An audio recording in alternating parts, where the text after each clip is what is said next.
Hi എല്ലാവർക്കും എൻ്റെ നമസ്കാരം.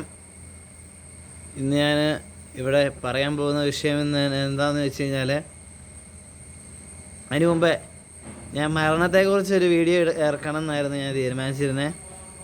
പക്ഷേ എൻ്റെ മനസ്സ് പറഞ്ഞു, വിശുദ്ധ ബൈബിൾ എടുത്ത് നോക്കിയിട്ട് അതിനകത്തു നിന്നൊരു വിഷയം എടുത്ത് സംസാരിച്ചാൽ മതി എന്നോട് എൻ്റെ മനസ്സിൽ ഒരു തോന്നൽ തോന്നി. അതിൻ്റെ ഭാഗമായിട്ട് ഞാൻ ബൈബിളിൽ നിന്നൊരു വചനം എടുത്തപ്പം എനിക്ക് കിട്ടിയത് എന്നാന്ന് ചോദിച്ചു കഴിഞ്ഞാൽ, ഉത്തമയായ ഭാര്യയുടെ ഭർത്താവ് സന്തുഷ്ടവാനാണ്, അവൻ്റെ ആയുസ് ഇരട്ടിക്കും. ഇതാണ് എനിക്ക് കിട്ടിയ വചനം.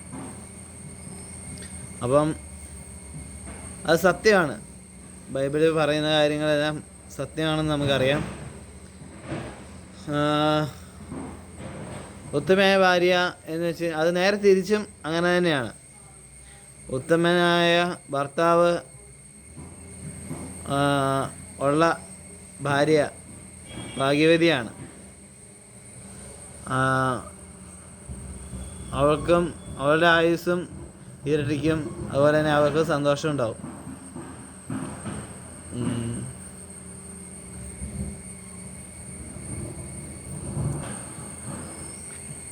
പിന്നെ വേറൊരു കാര്യം എന്താണെന്ന് വെച്ച് കഴിഞ്ഞാൽ, ഈ ഭാര്യ ഭർത്താക്കന്മാർ എന്തായാലും അതിനെക്കുറിച്ചാണല്ലോ ടോപ്പിക്ക് വരുന്നിരിക്കുന്നത്. ഭാര്യ ഭർത്താക്കന്മാരിൽ എപ്പോഴും സന്തോഷം മാത്രമല്ല ഉണ്ടാകുക, സങ്കടങ്ങളും വിഷമഘട്ടങ്ങളും പ്രതിസന്ധികളും അതോടൊപ്പം സന്തോഷം സമാധാനം എല്ലാം ഉണ്ടാവും. അത് നമ്മൾ തിരഞ്ഞെടുക്കുന്നതാണ്. നമുക്ക് ഏത് വേണം അല്ലെങ്കിൽ ഏതാണ് നമുക്ക് യോജിച്ചതെന്ന് നമ്മൾ തിരഞ്ഞെടുക്കുക. നമ്മുടെ വിധിക്ക്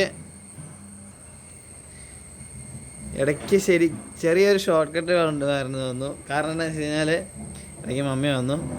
അപ്പോൾ അതുകൊണ്ടാണ്.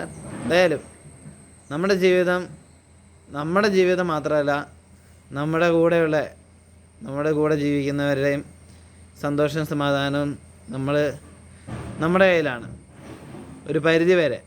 ബാക്കിയെല്ലാം ദൈവത്തിൻ്റെ കൈകളിലാണ്. പക്ഷേ നമ്മളെ കൊണ്ട് ചെയ്യാൻ കഴിയുന്നതിൻ്റെ മാക്സിമം നമ്മൾ ചെയ്യുക. മറ്റുള്ളവരെ സമാധാനത്തിലും സന്തോഷത്തിലും എത്തിക്കാൻ ശ്രമിക്കുക. പിന്നെ വേറെന്താ വിഷയം? അങ്ങനെ നല്ലൊരു ജീവിതം നമുക്ക് കിട്ടിയിരിക്കുന്ന ഈ ജീവിതം എത്ര നാൾ നീളുമെന്ന് നമ്മുടെ കൈകളിലല്ല, അത് ദൈവത്തിൻ്റെ കൈകളിലാണ്.